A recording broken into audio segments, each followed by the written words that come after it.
Stay tuned because next up is The Hop. That's Home Ownership Podcast with David Charles Allen, Village Properties Realtor in Santa Barbara. And he's here to tell us all about what's going on with real estate in Santa Barbara. Welcome, David. Welcome to The Hop. This is David Charles Allen, Realtor Village Properties in Santa Barbara, California, with my great friend and co-host, Patty Thiel. I'm doing wonderful today, Patty. How you doing? I'm doing great, and I'm in Santa Barbara. I feel like this is still my home, even though I don't live here anymore. And it's been very cloudy this week, but it is so beautiful. Right when you're leaving, it looks like next week we're going to have sunny skies in the 70s. So it's going to be that breakout week, it seems like. Oh, the breakout week, and I'm going to miss it. Just my luck.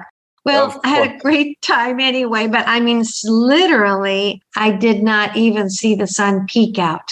Yeah, we've been stuck in a little bit of a June gloom cycle, it seems. That does sometimes happen. But as I recall, oftentimes, even with June gloom, you'll get a little sunshine peeking out at the end of the day. But that wasn't the case this week. Yeah, it hasn't happened too much.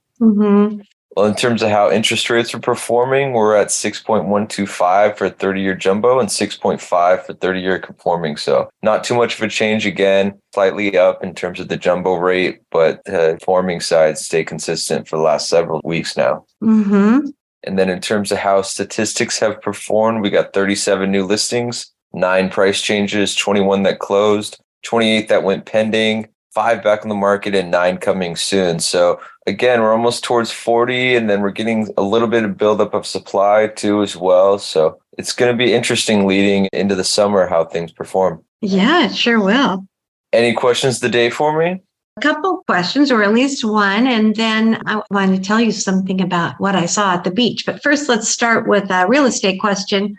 I know a lot of people think about Airbnb their home or VRBO when they purchase it, but it seems you have to be very careful to make sure that it fits within the guidelines. People got the proper approval before it was built. So what do you know about those types of regulations, David? In Santa Barbara, it's definitely unique. I think we've maybe talked about it before. There's kind of a gray area for the coastal zone. So anywhere else in Santa Barbara, you have to have a specific permit from the city. You only can be in certain areas like downtown and something like that. And if you're not, you can still Airbnb, but the city might try and come after you. And if you get any complaints from the neighbors or anything, the gray area is the coastal zone where it's south side, kind of on the beach side of things.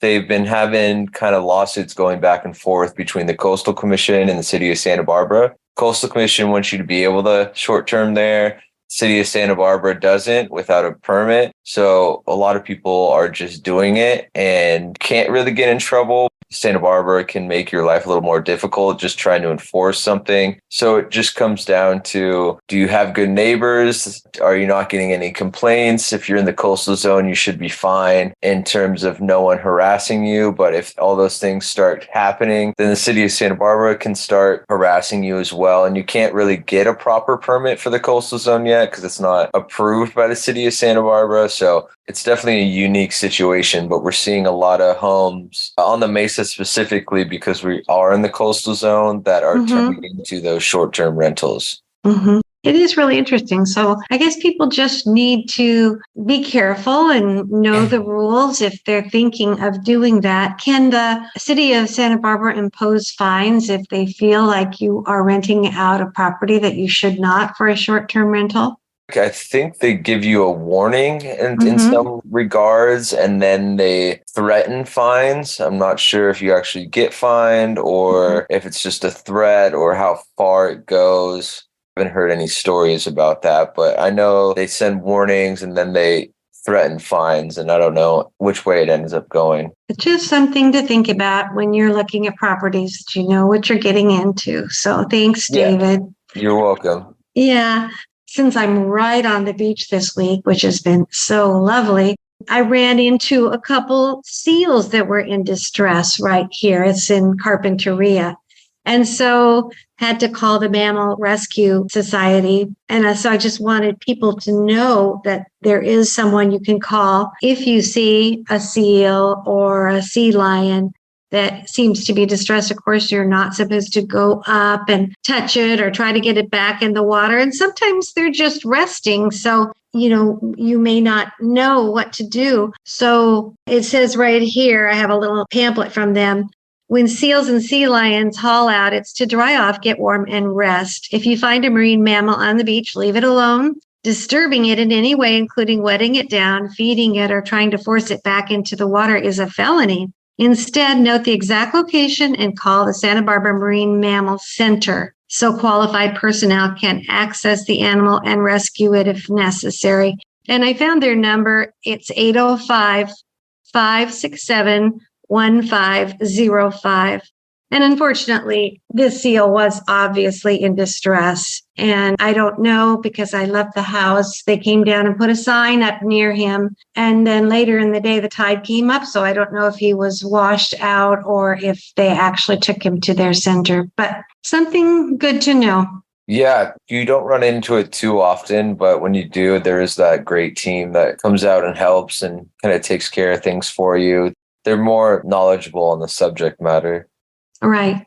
And my friend whose house I was at, I guess, I don't know when this happened. They actually had a whale that washed ashore down the beach, which would have been quite a sight. I think, unfortunately, he ended up dying, but all kinds of things happen at the beach. Yeah, there's always stuff happening at the beach. Mm-hmm. And speaking of animals, how are your fur babies?